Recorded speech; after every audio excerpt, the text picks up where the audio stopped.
Brand day, conscious breathers and breath family. We're tapping in live, talking about ancient scalar connection for the third time. So let's see how this all pans out. Welcome back. I think around the same time we went live last time. Yeah, I see my Muay Thai friend here as well. All right, guys. So let's start off on a good note and let's focus on what we can do moving forward. So let's tap in with breath real quick. So what's going to happen is we're going to tap in with a silent inhale. And as for the auditory exhale, you're going to breathe along with the whistle. So silent inhale, pure nasal breathing. And then when you hear the whistle, that'll be your exhale. Silent inhale.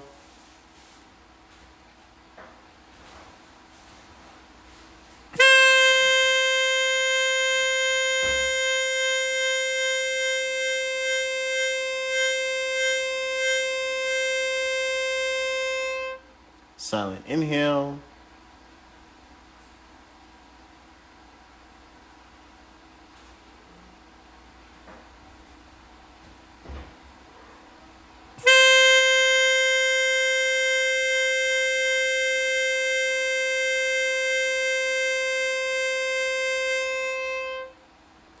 Silent inhale. Auditory exhale on the whistle.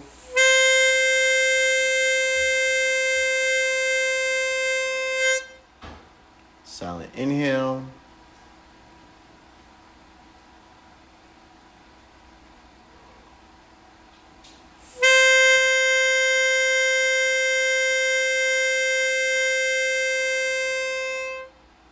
Inhale what the body needs in this exact moment in time.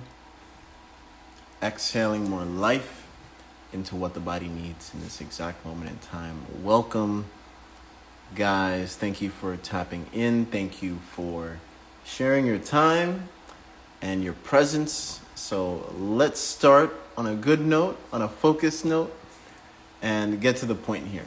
All right, so I posted this video either a week ago or a couple weeks ago, and I'm going to connect how this is related to what's happening today right before our eyes and different ancient connections when it comes to ancient technology. Now, our ancestors were more than barbarians. They were more than simple, quote-unquote, beings. Some people may say that we may not even be from Earth.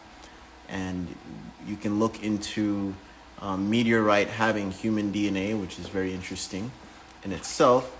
And all the way down to the book of Enoch talking about how it came down from a different quote-unquote planet or place. And if you hear any background water noise, Jen's watering plants over here. All right, guys, let's tap in to this ancient technology and how it relates together.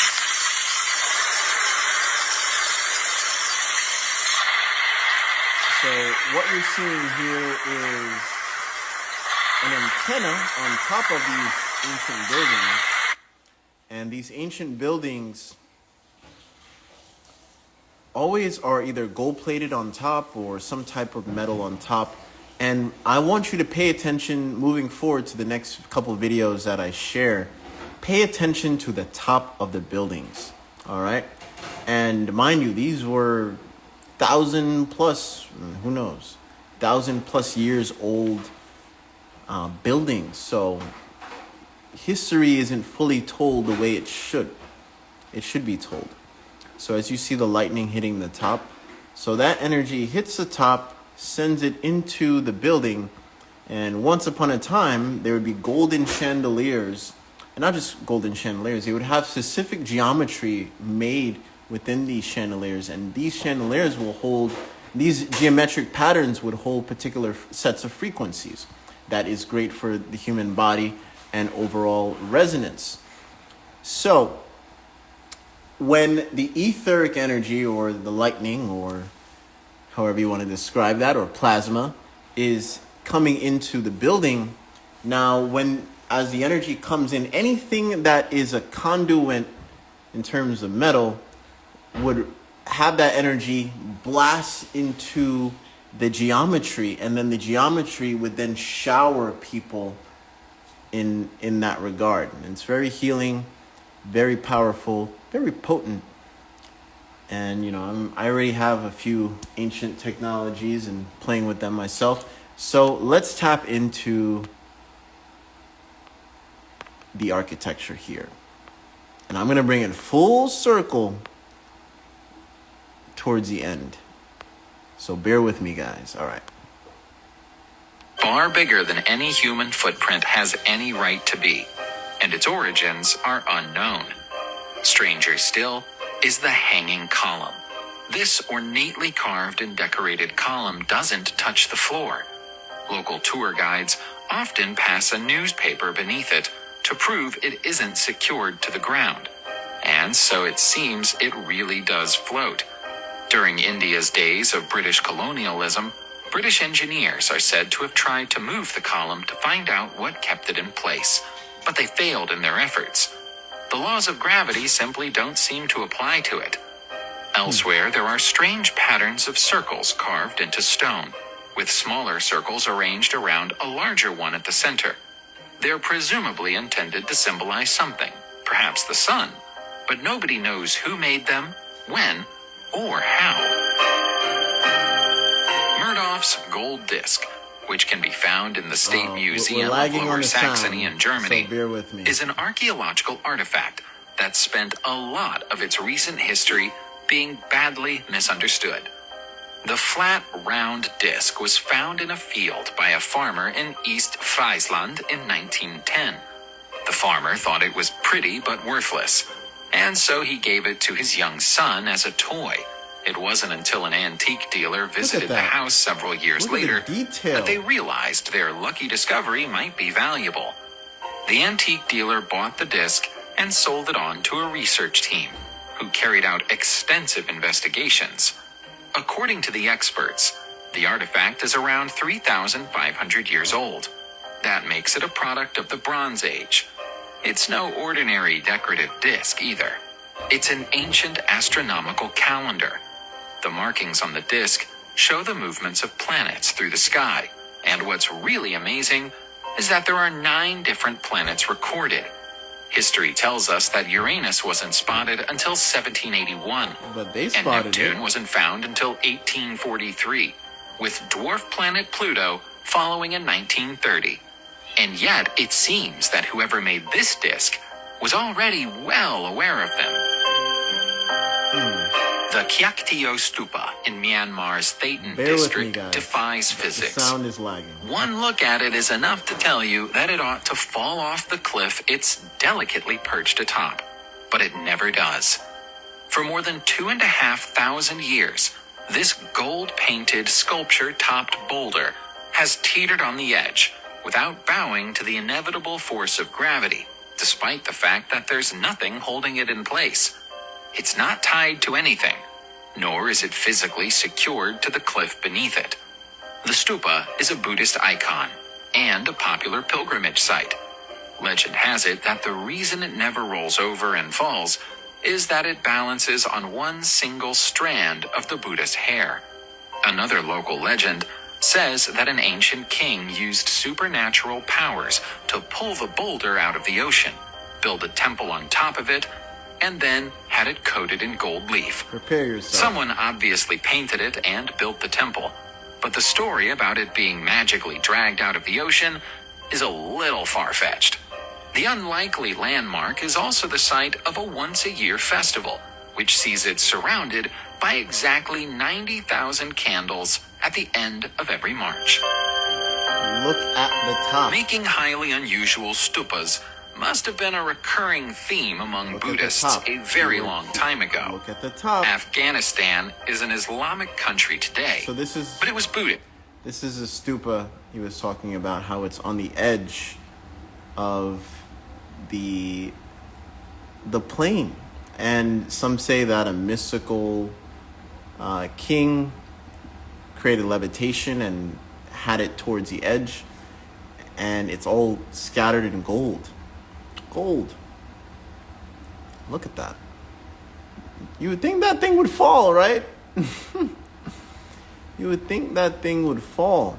Look at these, the precision, the laser-like artwork is just unmatched by today. Like today, it's tough recreating. Look at this. Look at that. Look at this. There's also a legend saying how Buddha's hair is holding up this ledge. Isn't it unfathomable? It really is. It's a wild, beautiful thing to just bear witness to. And mind you, some of these monuments people don't realize, but something to also consider. Places like these, they're on energetic grids. Our ancestors knew about the energetic grids and took advantage of it. Be like, hey, all right, this spot is highly resonating at this particular frequency. Let's use our device, etc., to increase the resonance. So I took off the sound because it's lagging. But just bear witness to one of the stupas of the world that makes no logical sense in terms of physics and in terms of gravity, quote unquote. Yeah, I'm happy to share, happy to bring it full circle. I'm going to bring it full circle towards the end and, give you guys a real, it's not lagging this time because I'm just talking over it. I have the sound cut off. But this is also another stupa, and look how deep those cuts are. You're telling me they did this with simple technology, right? Simple technology, Stonehenge, spears, etc. Now, with respect to all the tribes around the world, not all the tribes are privy to this type of information. Not all of them carried information all the way down in terms of their lineage. Not all of them did that, right? So some of them only know what they know. And that's still respectable because some of them still hold technology in terms of even plant medicine. That counts as technology in itself, right? Isn't it interesting? The ayahuasca plant in itself, you can't synthetically make it. That's like the only plant I know of in the back of my head. And that's why I ended up doing ayahuasca in the first place, because I realized, hey, it's a technology. And the way that it's presented with the shaman or the community particular, you don't want to just do it with anybody when it comes to that, by the way. I definitely want to share that. All right. Where are we now? This is India. Yes, this is actually India. So this is one of the temples in India. And look at this. Look at the precision. And this is a deep mystery, and the only only sign that it had in terms of who made it was it was actually a gift to somebody, apparently. This whole beautiful temple is actually a gift to somebody, and it's still, even the names, they're like, we've never heard of this name before, we never heard of these people before, but here the place is, it's still intact. Look at the precision, look at the cuts. And again, I'm going to bring it full circle and really make you guys think, like, man, maybe we did have some really advanced technology back then. Of course we did. Who's also not to say that we're not even from this planet? It makes you think when you look at all the Hindu texts of green-colored people, or even African scriptures with different color human beings not just black and white, or if we're being real here, the hue, there is no such thing as black and white person, but the hue of the being are totally different. From green, you'll see blue, you'll see a mixture of red people. So yeah, the human species is very something to just be in awe about, honestly. All right, so now we're about to go all the way to China. And this place, hold on, let me see. Used to look. You might be asking what makes this tower so unusual. The answer is that it doesn't have an internal staircase. Nope. If you want to get to the top of this tower, you have to climb its exterior, and there's no easy way to do it. How in the hell did the they make make it? The lack of a staircase leaves us wondering how it was built, and more importantly, why it was built. Look at the top. No good answers to either of those questions exist. Knowing for sure. Until comparatively recently, it looked even more majestic than it does now. The tower used to be 150 feet tall, but a botched restoration project in 1933 saw it lose almost a third of its original height. Doesn't compare. Fortunately, there are a few photos of Baoqiu Pagoda that were taken before the restoration project. So from those, we can get an idea of how it used to look. Look at the height. You might be asking what makes this tower so unusual. The answer is that it doesn't have an internal stair. Okay, I think the sound is lagging again, but that was very interesting.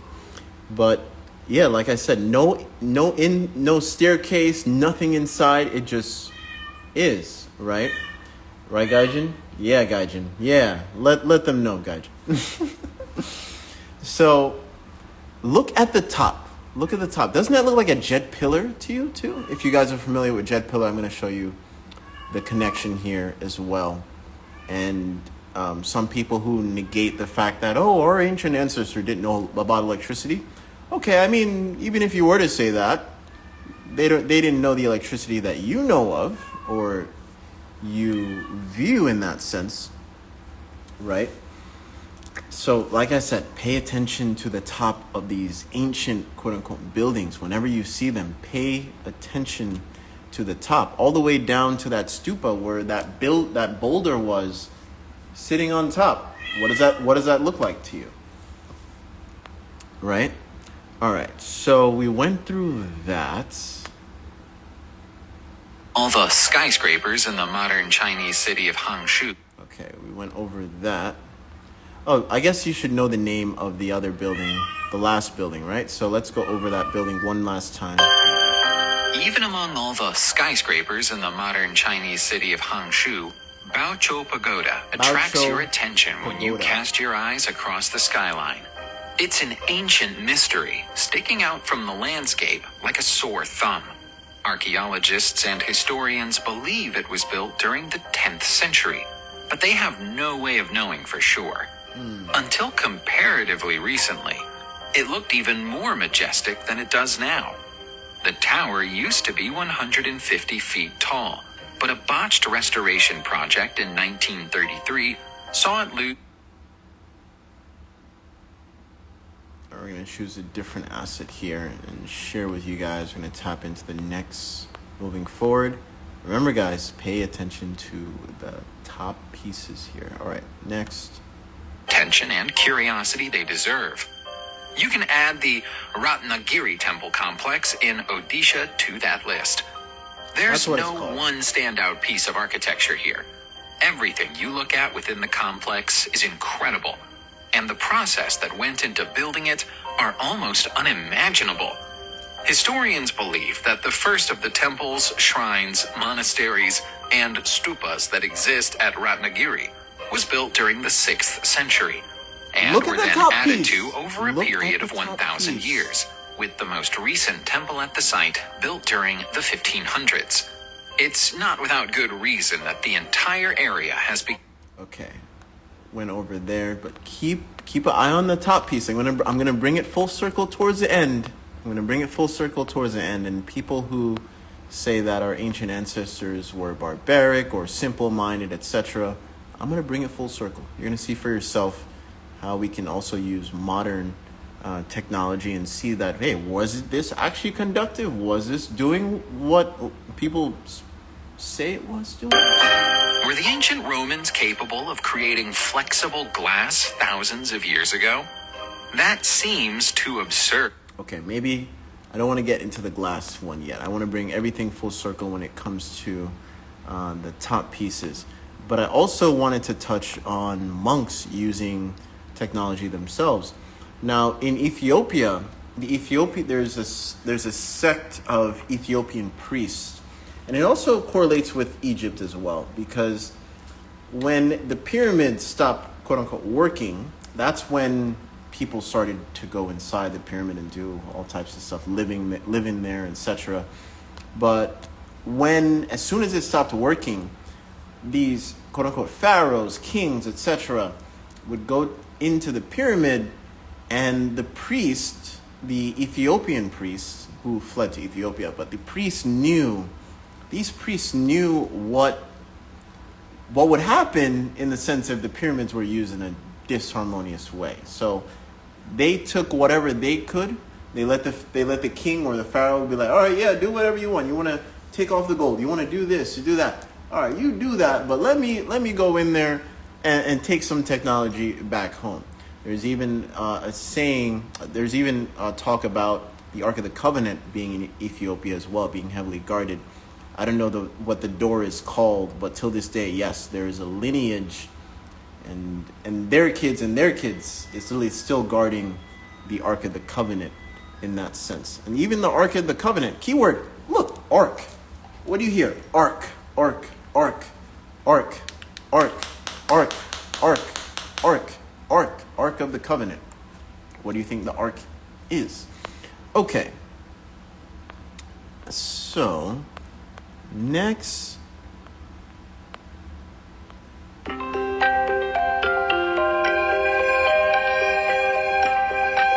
these monks use things that almost look like a didgeridoo. And there's actually a bunch of videos out there on YouTube. You can actually see how the didgeridoo, when played a certain way, can actually help levitate certain small little items like a paper ball.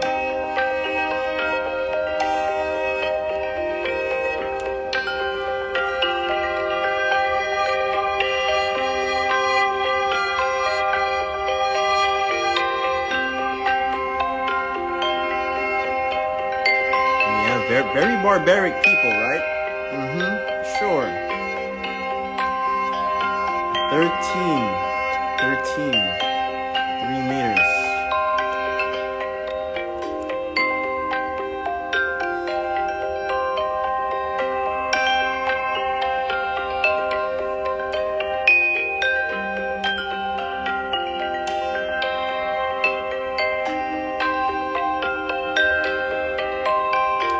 Per hour.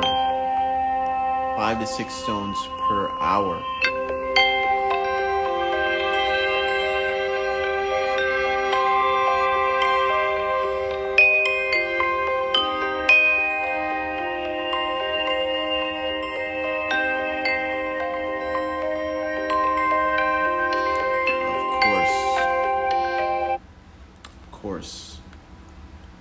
So as you saw with their levitation device, I mean, there's many different levitation devices out there when it came to the ancient world.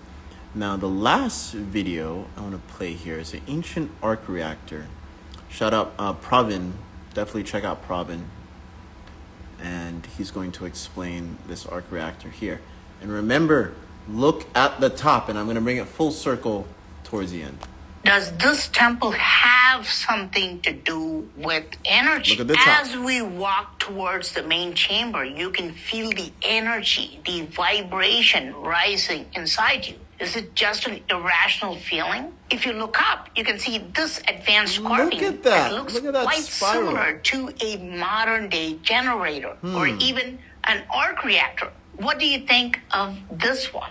This is made differently. It's not the same as the previous one. Now, what about this carving? What do you think? What about this one?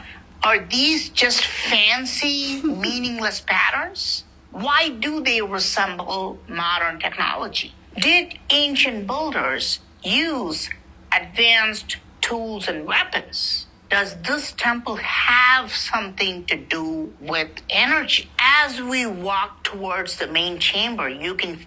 Okay, so I'm going to play the video one last time that I posted, and then I'm going to bring it full circle, especially with the Jed pillar. The Jed pillar, I feel like, is a blueprint for all these different temples in terms of how they were made. So imagine years, 1,000+ years ago, this was happening to all those ancient temples you saw. And can you imagine all the ancient temples that were doing this? Can you imagine what it feels like to walk around? Can you imagine a bunch of scalar tech, if you will, being amplified? And what does it feel like to literally walk around?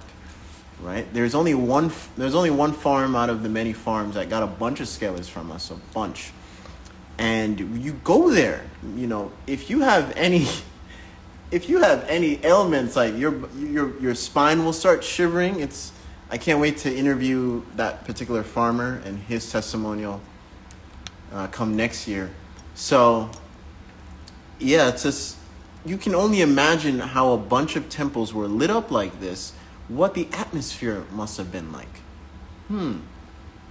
Maybe that's why it helped, keyword helped, everyone lived longer to a certain degree.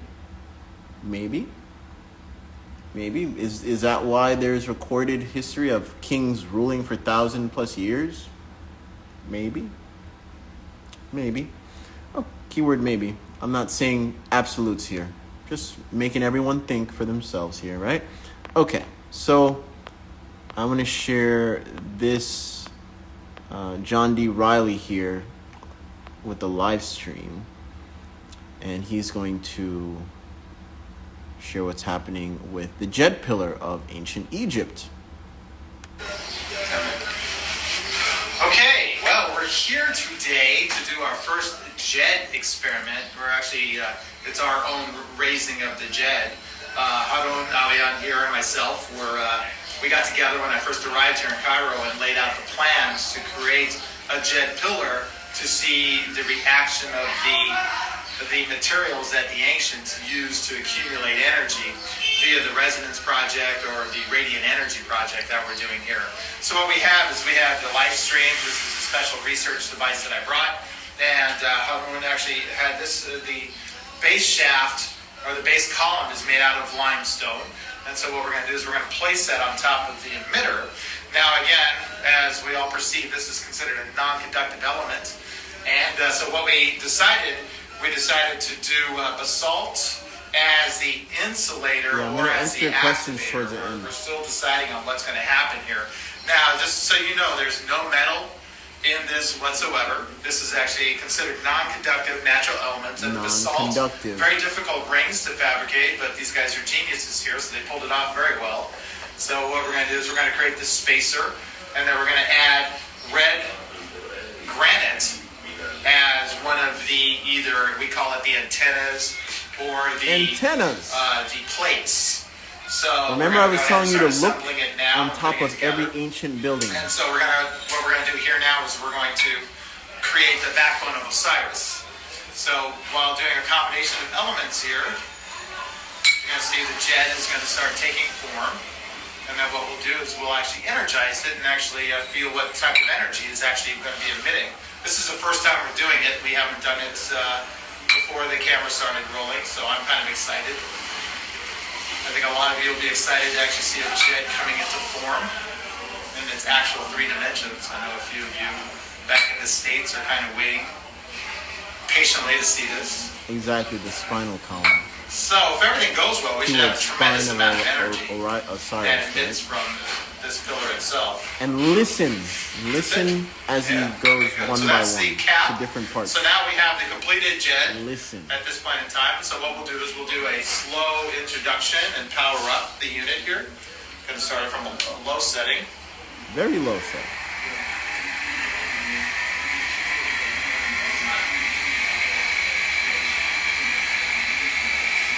It's already very strong. I'm very close to it. So it's a very powerful field it is emitting. Okay, so we're up to optimum energy.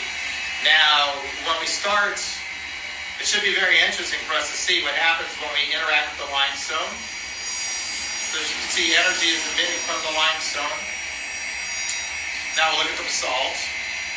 Oh, the sound is lagging. But you guys can hear as he goes back and forth. You can actually hear. That's so the frequency you're hearing. Working as an absorber.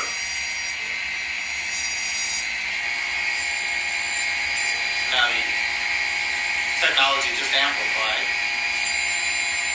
Moved up to a higher resonance. Oh yeah, very not conductive at all, right? As feel the energy from it though? Yeah, that's the sound. Well, the sound, but also the field that it's generating. You can actually almost, if we look through between the two plates, I can almost see like a warbling in the energy field. So we're using a small conductor at this point in time. I don't know if we want to use that. That might be a little strong to our touch, but we'll try it anyway. So this is going to be just we'll try it at least, as you can hear when we get close to it, listen to the change. So that's energy attracting to the natural element. It's actually creating an oscillation right here. Oh, so you said oscillation? So you're telling me the ancient world were using oscillation devices? On a bigger scale, in my opinion. Way bigger.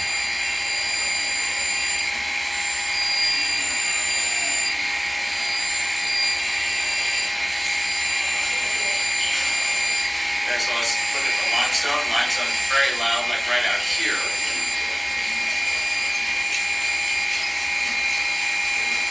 So you can hear the resonance is actually fairly loud in the limestone. And we'll probably get a very large discharge. Yeah. Very large discharge of energy from the lime. Let's check the basalt. So in between the two elements is very, very loud.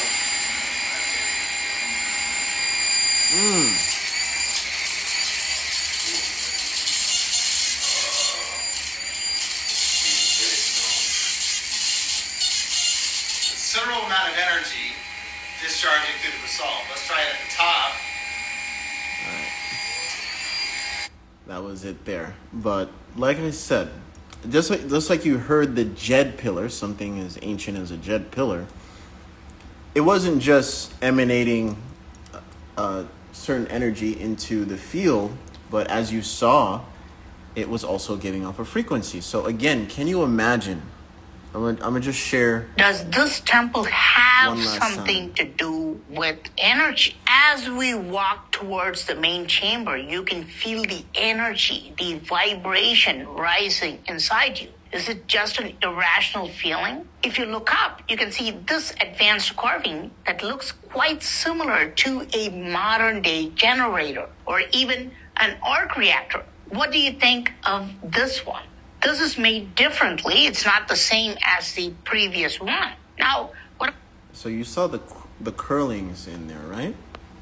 The coil. It was basically a coil. The way it's in that spiral motion. So as the energy comes in, you could say the energy is somewhat filtered to a certain degree.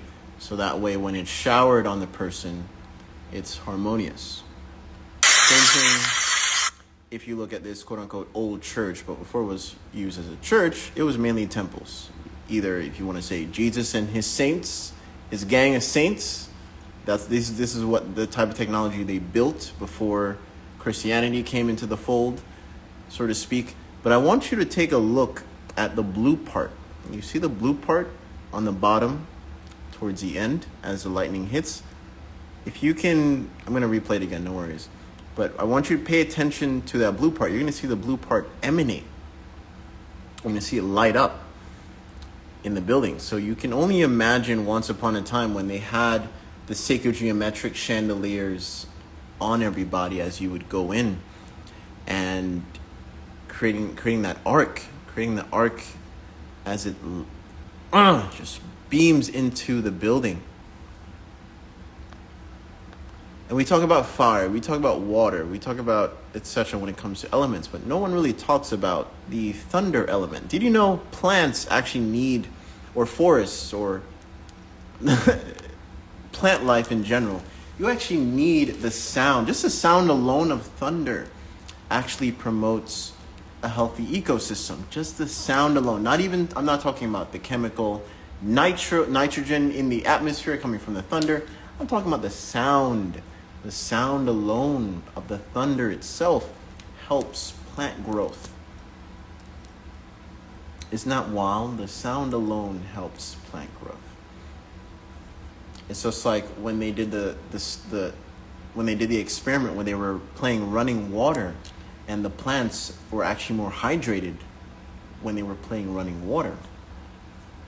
And also when you also play bird noise or birds chirping, it also promoted a healthy vibratory resonance. And something to note, birds also ride on the scalar field itself. Let's see if I can pull up. All right, so I showed you this, right? So I want you to remember this and always look at the top piece, just like we saw with the Jed pillar in ancient Egypt, how they were using it in that sense, right? Remember the Jed pillar? And let's look at the Ankh, the real Ankh. The real Ankh that they use here. And here we go. You have the magnet. You have the large induction coils that kind of literally looks like a Jed pillar. And then you have the copper windings winding up on the main pole in the middle. And then you have the bar and the magnet. And that's what they call the keeper. And you have the seal tube going in the middle to intensify the resonance coming from the Ankh.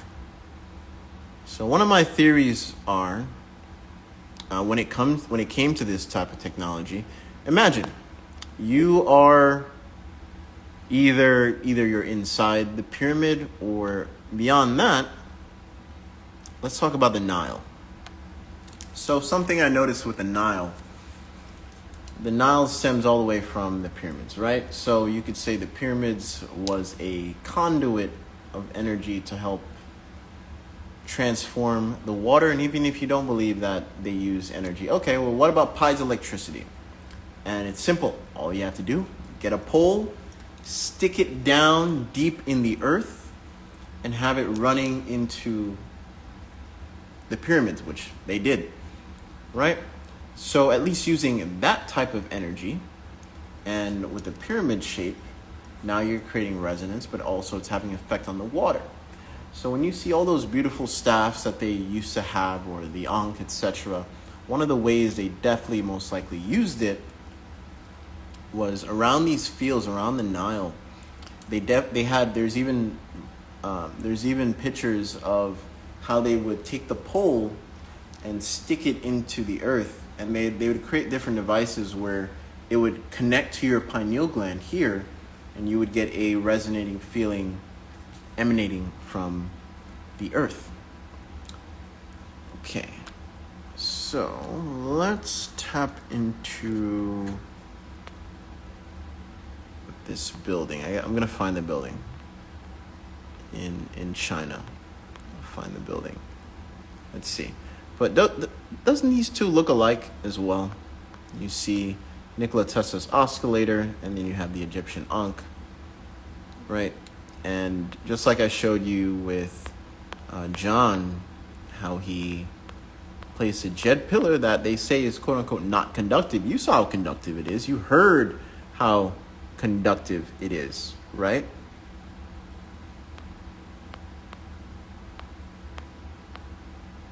And now there's something also happening I also want to share as well.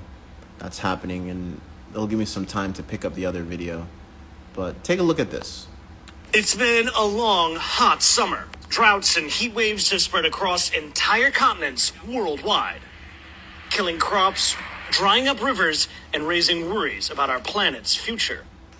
Even as they reveal tantalizing glimpses of the past, normally hidden from view.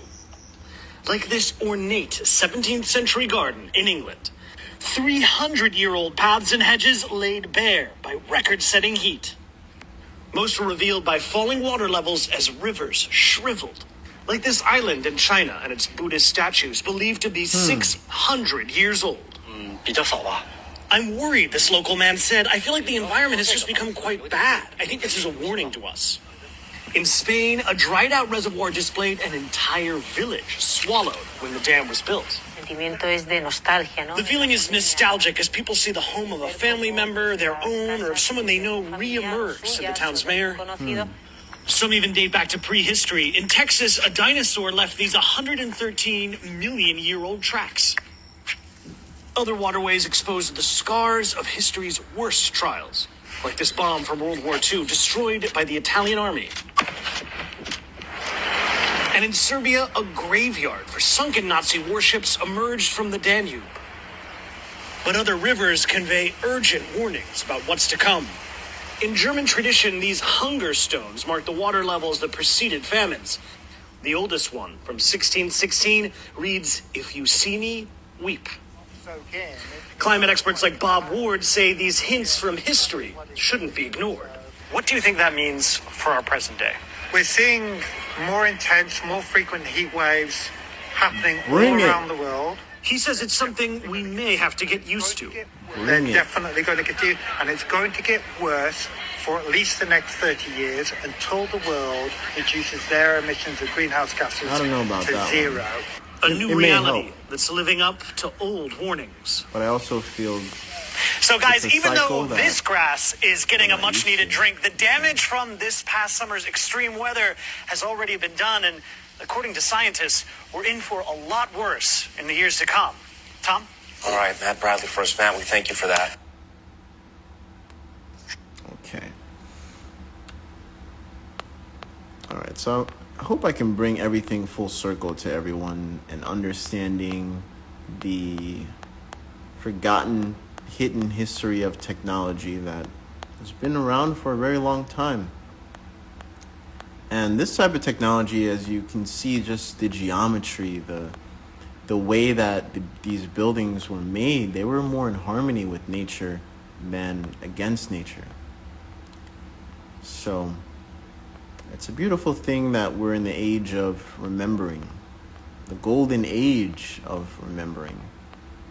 And these temples, they tell a really deep, deep story. A really deep story. Okay. I'm gonna find that one video. And maybe I'll share the video with the birds if I can find it. Give me a second, guys. And guys, yeah, leave any questions you have, leave them in the comments. Towards the end, we'll get at it. And thank you all for joining. If you're just tapping in, welcome.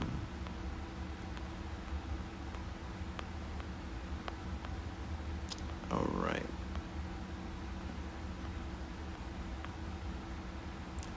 And even getting back to using ancient technologies again, for dealing with the heat.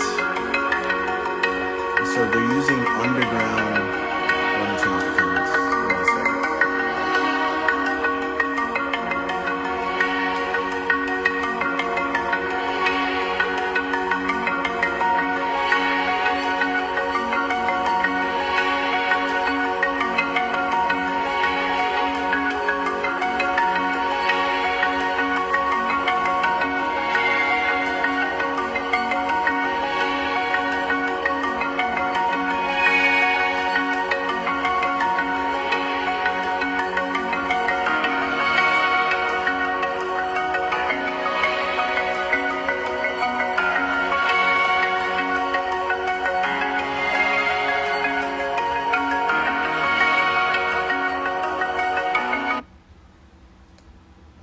Turning back on the comments, and as you're seeing how our modern times, or at least some countries, are forced to, we had this in our back pocket, we know about this for so long.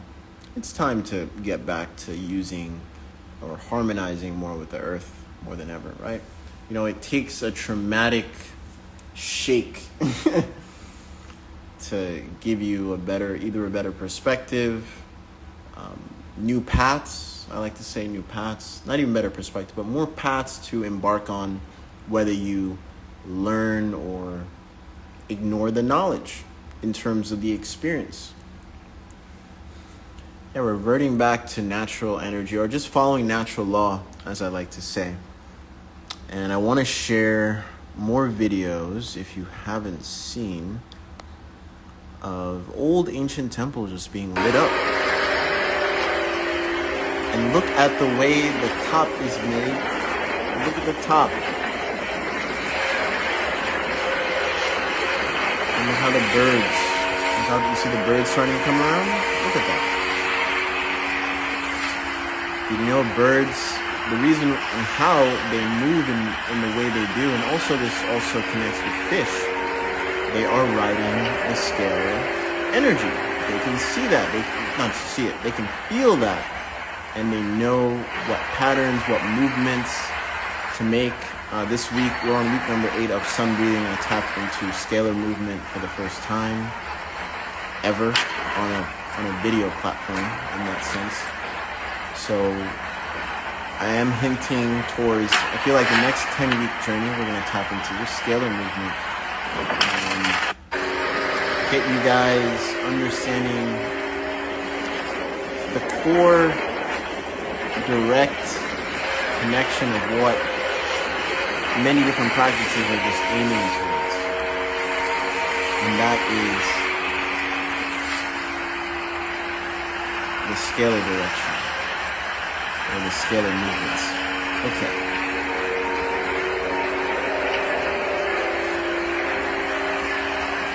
Can you hear that sound? So I feel like this particular temple, if anybody knows what it's called, I forgot what it's called, but this particular temple, some things are still intact.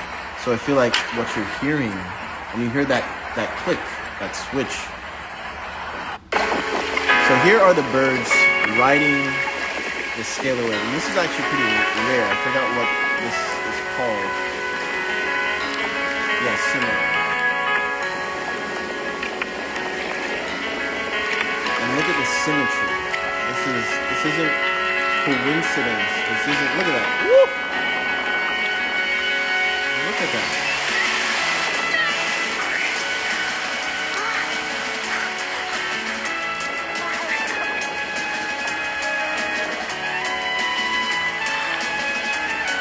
See the spiral that they just did.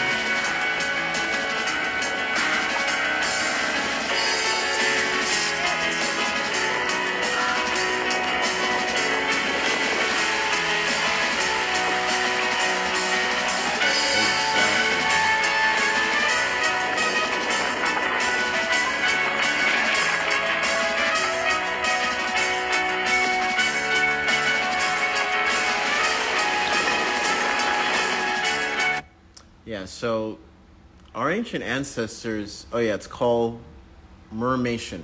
That's what it's called, mermation. And shout out these people, definitely check them out. They still have some things going on till this day. It's called mermation. And yeah, our ancient ancestors were not just barbarians, as many people are sought to believe, or even some villages or certain traditions end up believing. But our lineage goes way back, way back, and one of the few tribes that I can piggyback on the back of my head that talks about, hey, we may not even be from this earth. And this was the same Dogon tribe that predicted where Series B was before the Western scientists figured out where Series B was, when they knew it was there all that time. The same group of people that, when binary quantum coding came to be, the only thing in human existence in history to be the closest thing, or actually the exact measurements in terms of quantum coding, or binary code, is Adinkra symbols. These are ancient African looking symbols that actually you can tell have spread all around the world. So the origin, it tells a very telling story. And when you look at all these alien movies or any alien shows that may come in mind, when you go on the ship, you see all these weird buttons, right? When I look at the Adinkra symbols for myself, that's what I see. I'm like, these are actually, it looks like this could be on a ship, like complication of a bunch of different symbols that mean many different things. Some people don't even know the origin of what some of these symbols mean. But these symbols, it's very peculiar that it's found in many different regions across the globe, not just one part, not just Africa, but across the globe all over. So maybe when the world was a Pangea, when it was one thing, it was holding that.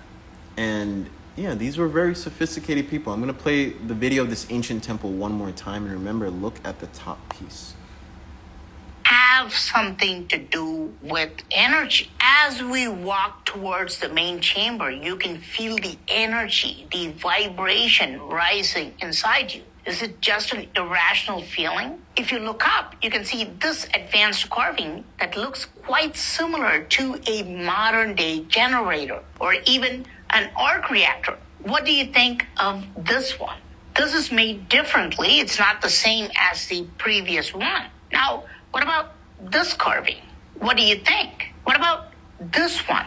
Are these just fancy, meaningless patterns? Why do they resemble modern technology?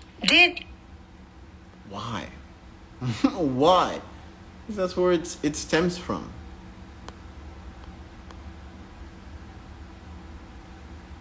It is, yeah. Shout out Pravin. Pravin got the goodies. And especially when you know how to bring things full circle. So remember, guys, I told you to look at the top of that building. You saw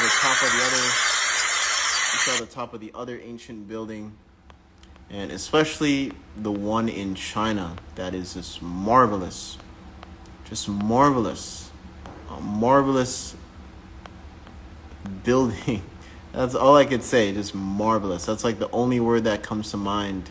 When a hollow building is built with no staircase, nothing. Even among all the skyscrapers in the modern Chinese city of Hangzhou, Baoqiu Pagoda attracts your attention when you cast your eyes across the skyline.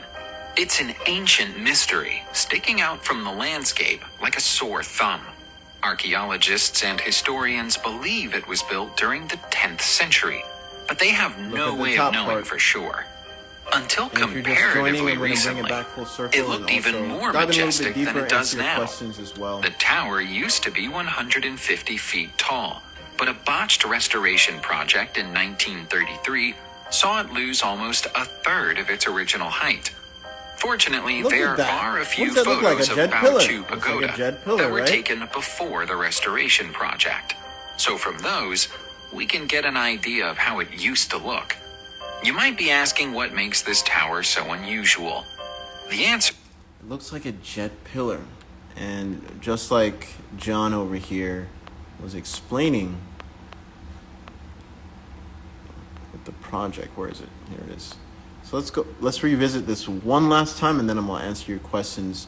But just to give you an idea how they were working, this is how they looked. This is how they looked, active. Yeah, red mercury is very important as well. I mean, mercury is important as well in terms of perpetuating motion. It helps perpetuating motion. You can also use magnets as well in that regard. Not just mercury. Honestly, mercury is a little bit tough. If you really think about it, mercury is a tough thing to play with. But hey, it works. It's one of the many alternatives, if you will, that we should definitely be embarking on. Hopefully the next 100 years. If not, make your own thing, right? As I like to say. Okay, well, we're here today to do our first JED experiment. We're actually, it's our own raising of the JED.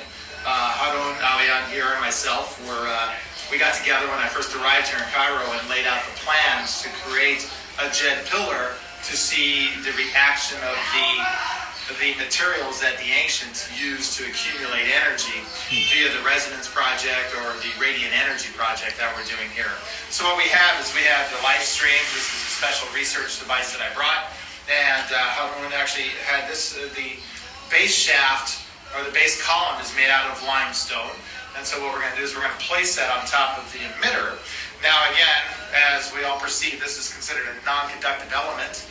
And so what we decided to do basalt as the insulator or as the activator. We're still deciding on what's going to happen here. Now, just so you know, there's no metal in this whatsoever. This is actually considered non-conductive natural elements. And the basalt, very difficult rings to fabricate, but these guys are geniuses here, so they pulled it off very well. So what we're going to do is we're going to create this spacer. Doesn't this also look like a Tesla coil as well? Granite as one of the, either we call it the antennas or the plates. So we're going to go ahead and start assembling it now and putting it together. And so what we're going to do here now is we're going to create the backbone of Osiris. So while doing a combination of elements here, you're going to see the backbone is electrical, the spine is electrical. And then what we'll do is we'll actually energize it and actually feel what type of energy is actually going to be emitting. This is the first time we're doing it. We haven't done it before the camera started rolling, so I'm kind of excited. I think a lot of you will be excited to actually see a jet coming into form in its actual 3 dimensions. I know a few of you back in the States are kind of waiting patiently to see this. So if everything goes well, we should have a tremendous amount of energy that emits. And just mainly listen to the conductivity that's coming from the non-conductive JED pillar, as they say. Or most historians will tell you some other things about the JED pillar that doesn't really make any sense. But you saw with your own 2 eyes what's happening, but definitely take a listen to this as well.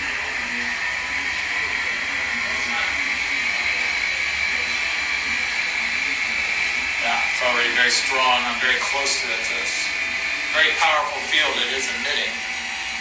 Okay, so we're up to optimum energy. Now, when we start, it should be very interesting for us to see what happens when we interact with the limestone. So as you can see, energy is emitting from the limestone. Now we'll look at the basalt.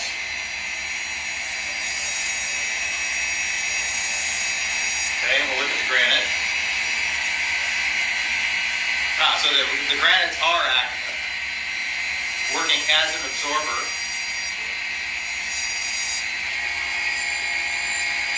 Now the technology just amplified,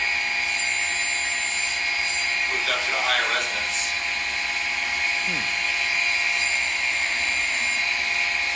Feel the energy from it though? No, that's the sound. Well, the sound, but also the field that it's generating. You can actually almost, if we look through between the 2 plates, I can almost see like a warbling in the energy field. So we're using a small conductor at this point in time. I don't know if we want to use it. That might be a little strong to our touch, but we'll try it anyway. So this is going to be just we'll try it at the least. As you can hear when we get close to it, listen to the change. So that's energy attracting to the natural element. It's actually creating an oscillation right here. Oscillation. So there's an audible tone. So now if we go ahead and connect to it. Just like that Tesla coil oscillator with the on.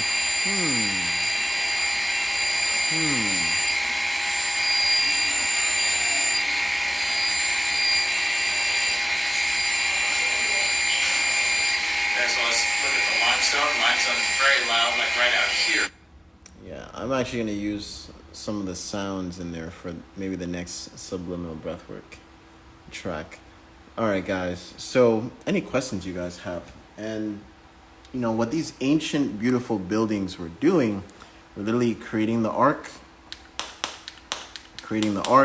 sending the energy into some type of structure, harmonious structure, in that sense as it connects and then showers the body in that sense. So that's literally what was happening back then. And you saw for your own two eyes all these beautiful, different ancient places that had the same, almost close to the same exact structure as the jet pillar.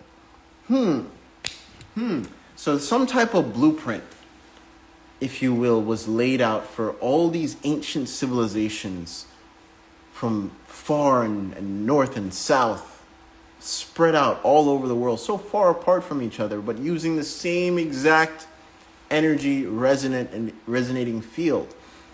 And it makes you wonder, when I look at Ethiopia, ancient Ethiopia in particular, there's a place, if anyone can remind me what it's called, but there's a place that looks like a cross, right?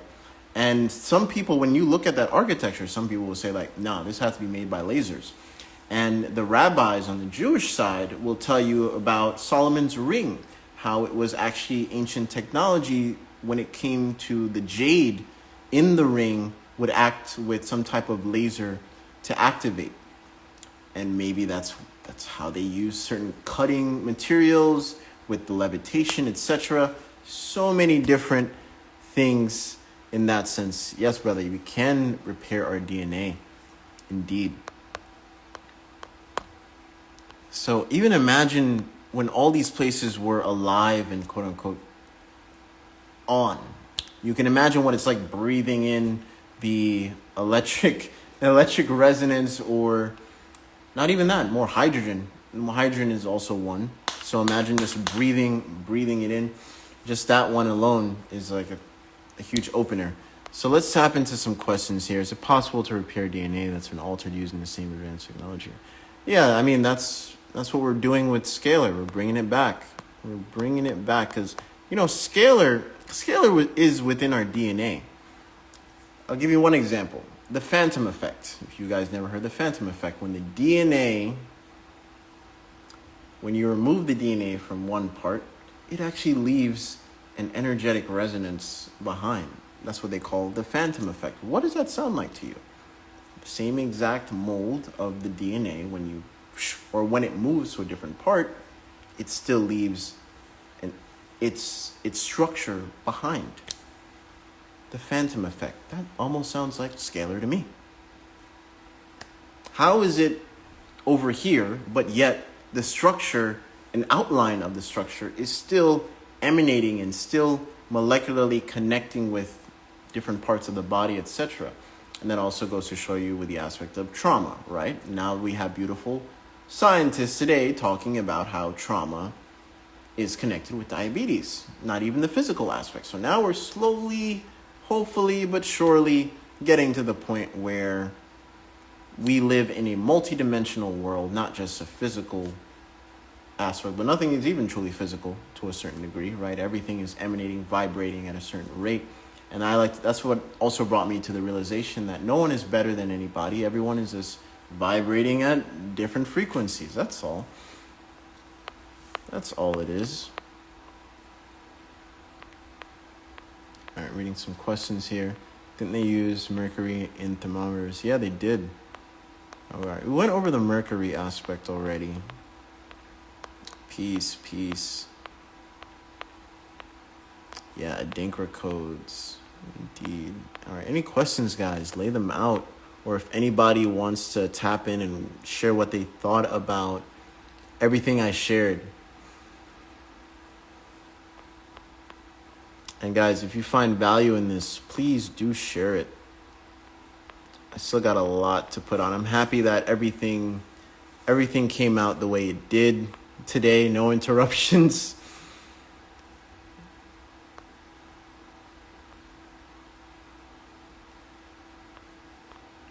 All connected indeed. All right. I saw a question up here. Someone says, can see the vibration coming off of it. I'm not sure which particular video you're referring to. And someone also said the spinal column. Yeah, when you look at the jet pillar, when you look at the antenna, what does it almost represent? It almost looks like the spine, right? How the spine has the T formation as it goes up.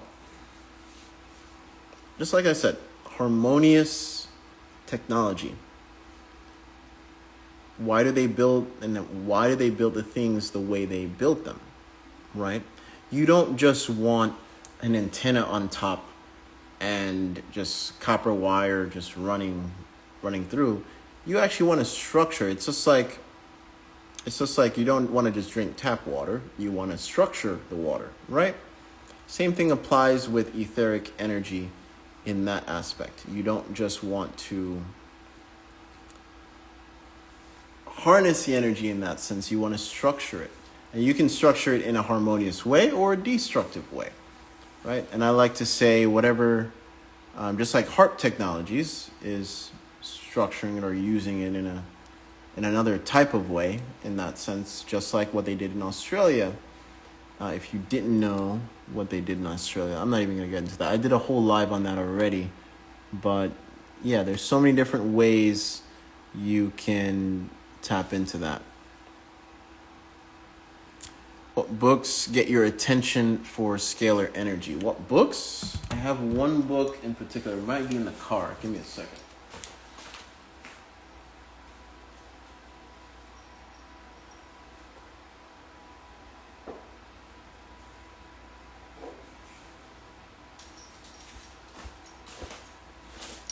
This is also a really great book. Healing is Voltage, Scalar Energy, The Essence of Life by Jerry Tennant. I had some things in here, bookmarks as well, some really great points.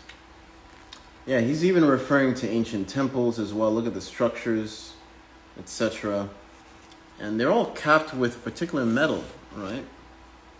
Before the governments or certain entities came and either took down the gold, the gold caps, like where are they now? You might wonder, where are they now? Some of them are preserved. I think one of the capstones for the pyramids is preserved in a museum somewhere, I think.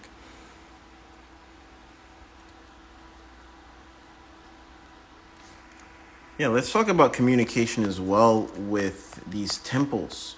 Now, if most of these temples are able to harness that type of energy, right?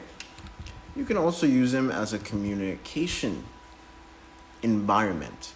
What do I mean by that? Well, you saw what happened in China. You saw what happened in India. You saw what happened here. Right, with these type of buildings, right?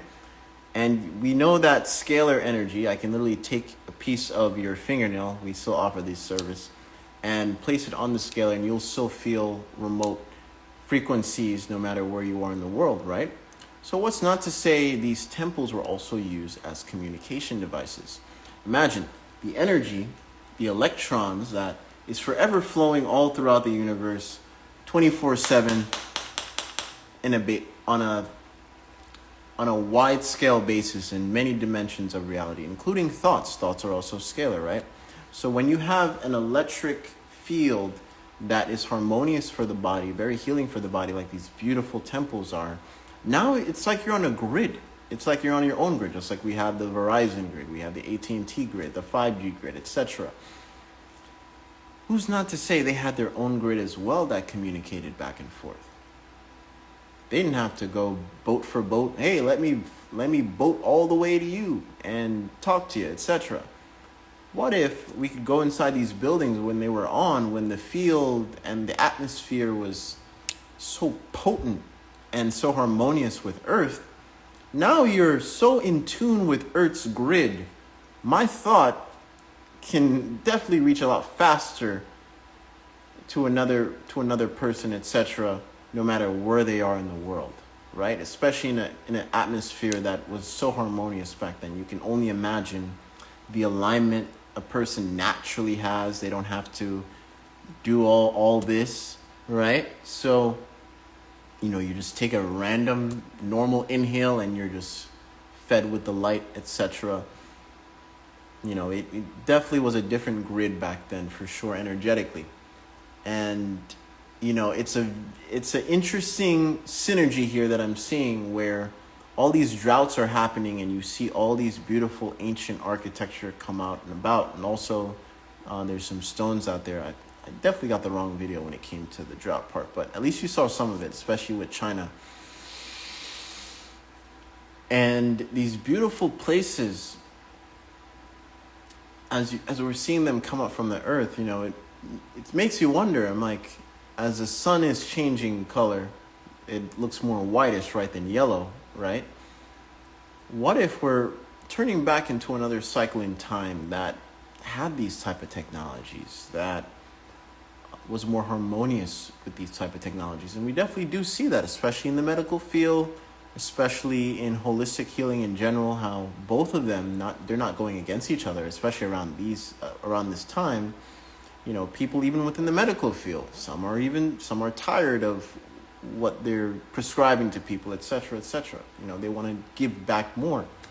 Some of them are questioning all their quote unquote education that they had in the medical field is not fully aligned with who they truly are as well.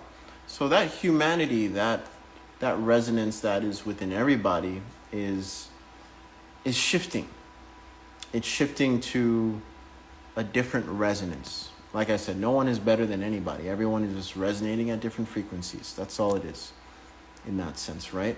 And we all are shifting in many different ways, many different facets, and tapping into this awareness. And even if this is too advanced for you, either way, it's going to spark something in you that will help spark many different things later down the road, in terms of whatever you're going through or whatever you're building or whatever you're researching or looking into. Just understand and know, this type of technology or awareness exists. It exists. And they were using natural material, not even fully metal. They were using natural material to get the conductivity from the ether, but not just the ether.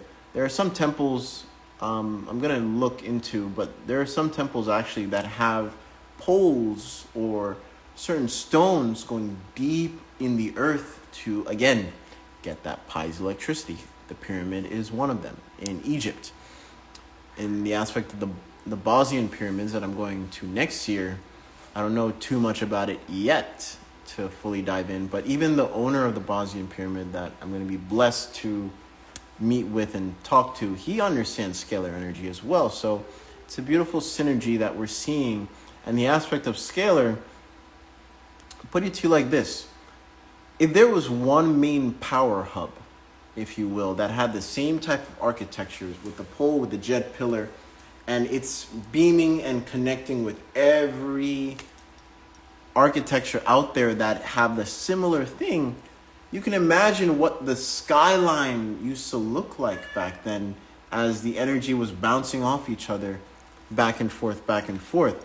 So also with that energy bouncing off each other in terms of the natural law and the aspect of like attracts like, it's safe to say whatever energy is beaming from here, as long as it's like the same, close to the same architectural building and the top piece, that electrical resonance, as you're chanting, as the monks were chanting, as the people were praying in there, meditating, etc., that energy just doesn't die.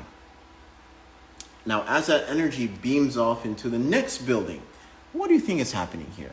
We're bringing informational resonance into the next building. And don't you think, if you're that deep into meditation, if you're that aligned into yourself, if you're that connected with Earth to a certain degree, don't you think you're going to start picking up information coming off the resonance of the building, in that sense, to pick up on either telepathy in that sense, or different styles of communication they probably did back then? And not only that, but also light up the whole earth in different ways, utilizing that type of energy. Just makes you wonder.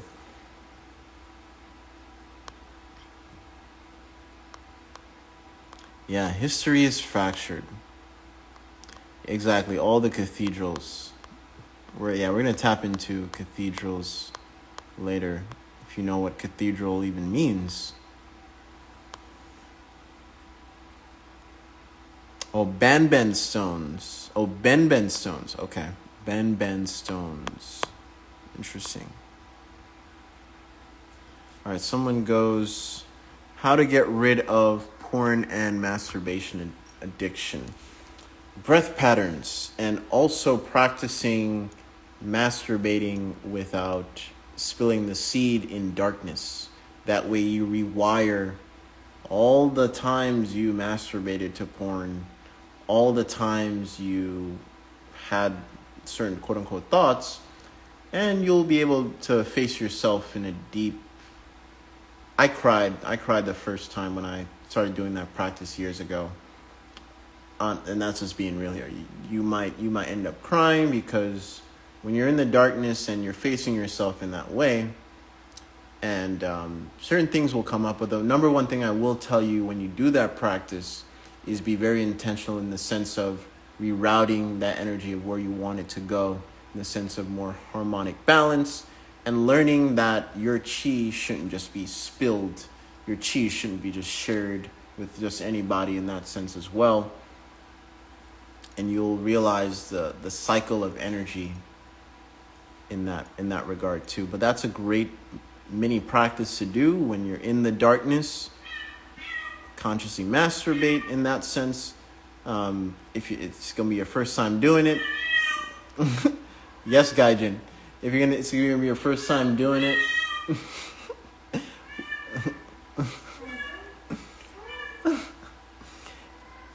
You want it to be completely in silence because you had so much stimulation with the video and jerking off in the video. You know, it's time to be completely in silence and give yourself that contrast. And for some people, that contrast is going to be tough to deal with, but it's worth it because when you consciously do that, if you don't see it the first time, you're going to start seeing it the more often you do this in this type of practice, but intentional way. Because when you get close to climax, of course, you don't want to spill the seed. You want to get to the point where you get to that point, relax, let go, let it calm down, breathe, nasal breathing. And when it calms down, then if you want to go again, go again. But I promise you, you're going to start to see colors. And that colors is finally coming through as your energy starts to recycle. And that's a beautiful sign of biofeedback when it comes to connecting with your internal energy in that sense, when you're starting seeing different colors, when you're doing either a breathing practice or a masturbation practice, a tantric masturbation practice like that. I don't even want to say tantric, just a meditation masturbation in that sense. But it's also learning to utilize that energy for optimal healing. So I would say just start with that, and also start with the aspect of gratitude as well for the fact that you can take this time out for yourself to rewire all the harm you may view that you may have done to yourself in the past when it comes to this type of addiction. So I would definitely start off with that type of approach.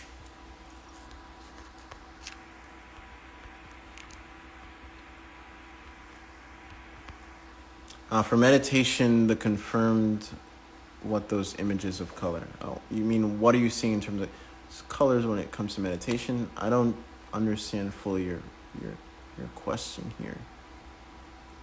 Kitty says yes, indeed. Hey Inca, what's going on, sister? Yeah, this will be available for playback. I know I went through a lot, right? I went through a good amount. And hopefully it was simple enough for everyone to digest. I showed you what different parts of the country was emanating, but all in all, they were using almost the same exact technology, at least on top. Now the inside may be different. The inside or the instruments they use may be different, but the knowledge that they all shared was very advanced, for sure. So advanced, people are, or the most advanced scientists till this day, is still scratching their heads of like, how did this temple lit up the way it did? Why does the top of the temple look like an arc reactor to quote unquote primitive, ancient history, etc.? Why? One of the reasons may be, someone called them the Nephilim. Is that the right word? Some of the Nephilim? Well, in that regard, I'll say that thoughts are not one-dimensional, right? Thoughts are technically scalar, right? That's the breath and thought connection in that aspect. Breath is a scalar connection because how you breathe is how you think, and how you think is how you do. So breath in itself connects with scalar in so many different dimensions in that regard, especially the electrical component, because this whole body is a scalar machine, if you will. These scalar devices outside of us, all the way down to the temples they were using, just gave us more access to scalar. You're not creating scalar, you're gaining more access to the scalar field. And we're going to have somebody come on here on their 7-day experience with the scalar. So we also offer those services as well. I didn't even want to talk about that, but somebody said, hey, do you do anything? All right, so we offer scalar services in the aspect of you can take a picture of whatever you put in your body for 7 days straight, or unlimited pictures, not just your body, your environment, your family. If you can't afford a scalar, that's also an option. Scalar stickers are also an option. This beautiful device is also an option as well, the scalar plasma projector. If you have any type of jewelry that is in a harmonious pattern, in a harmonious way, you can amplify the resonance that it is giving off in the body. And I was at Faina and I was giving somebody, I didn't realize this just naturally happened. I'm there under the pyramid chilling, and my friend Nora, she came up to me and she was like, hey, I see you blasting everybody with the pyramid on. So that's another way of utilizing this beautiful technology. So whenever somebody says, hey, what are you wearing that for? Well, let me put it on you and tell me how you feel. Yeah, and also I want to share the update. Well, any orders moving forward from here on, you guys get the automatic firing, by the way. So let me see if I can find that picture. It was pretty cool. Yeah, I was just in the moment, and she was also dealing with some things that related. And yeah, here I am blasting her all three pyramids on.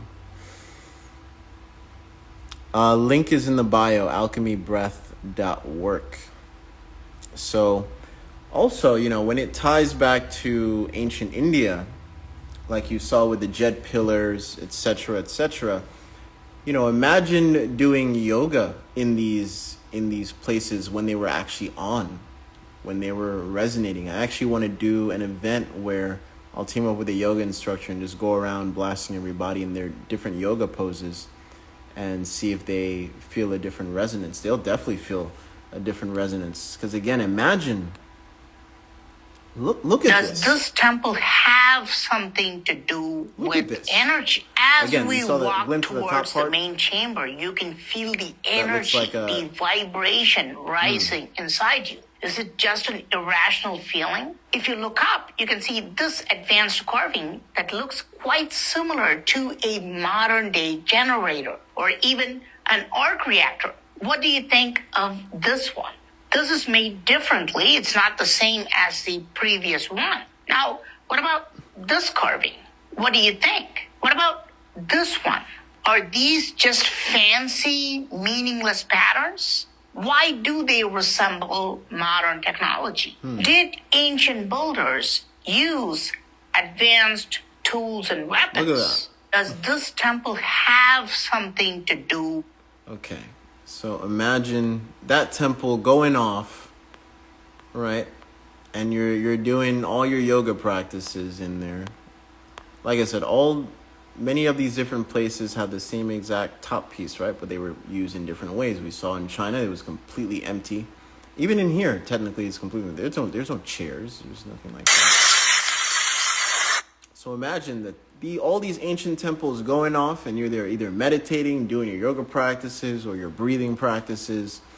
Can you imagine what it feels like when that is taking all the dark matter energy and lighting up the whole entire building? Now, whenever I hear that aliens built the pyramids, etc., it takes away from our humanity and our intelligence in a sense. That's just my opinion. Because we were very intelligent. I feel like we're so intelligent enough to come to this planet, right? Wherever we're originally from in different regards, to build if you want to say aliens, I'm like, yeah, we're the aliens. We're the aliens that built this. We're the aliens that built this technology. When you look into the Kushites give detail for detail blueprint of how these technologies were coming together, and how and why they built the pyramids that they did, and how it harmonized with Earth. Right? So a lot of people, even looking at this, I know you can't see most of it here, but it's on my Instagram somewhere. But yeah, if you look at this, I'm gonna minimize it and do this on another live. But in this photo, all the way to the left, the person is really holding something, calling somebody, and all the way to the right, it looks like that person's on a tablet, right? So, who are they calling? Who are they communicating to? Hey, they were using devices back then. But the difference is they were organic devices. And my thing about organic devices, meaning either it's made from the earth or made in a more harmonious way. I mean, everything technically has come from the earth, but the difference is the harmonic symmetry and geometry they give off. So, where is this building? It's in India.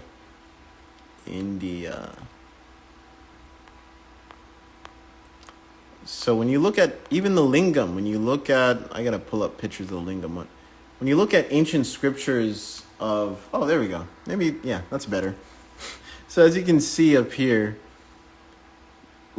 person on the left is holding a phone or calling. Looks like they're calling somebody or talking to somebody, and the person to the right, either you can say that's a book, but when it comes to these scriptures, and this is how beautifully aware our ancestors were. You don't just look at one sculpture. Every sculpture, especially India, every sculpture is connected one way or another. The whole building tells a story, not just you look at one part, you're like, oh, this is telling this. The whole building told a deep, deep story. And there's same sculptures like this of people dancing around the lingam. Now, if you look closely at those pictures, I don't have any on here right now, but if you look closely at those pictures, you see a spark coming from, and it was chiseled. It's chiseled on there to see. You see energy literally coming off the lingam in that sense. So it's not just vibratory, something that you feel but you can't see. No, they probably actually saw the energy coming off the lingam the way they did in terms of like either like a plasma,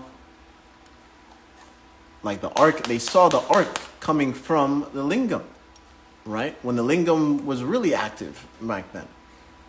And when something is emanating energy that strong, it starts to keyword harmonize, but it starts to ride certain geometrical patterns. And that's what Scalar loves to do, especially spirals.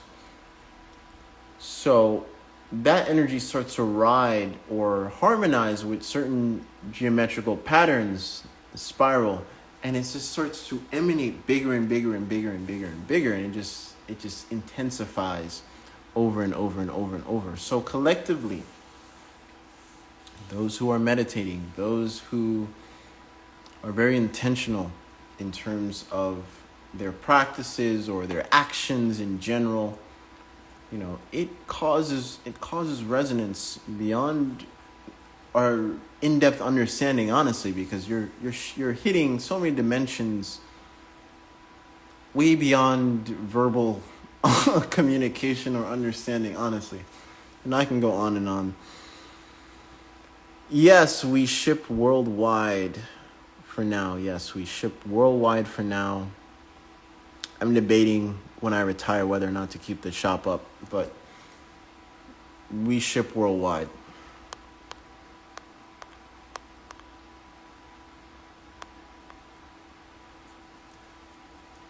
Indeed, yeah, we're truly divine aliens. Indeed.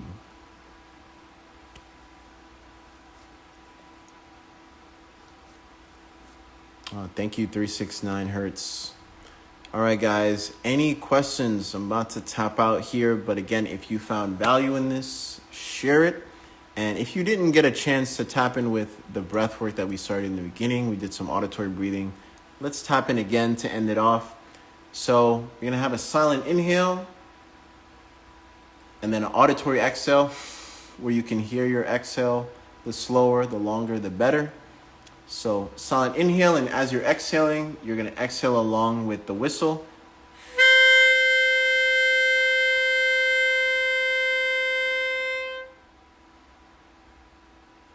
Silent inhale, only with the nose.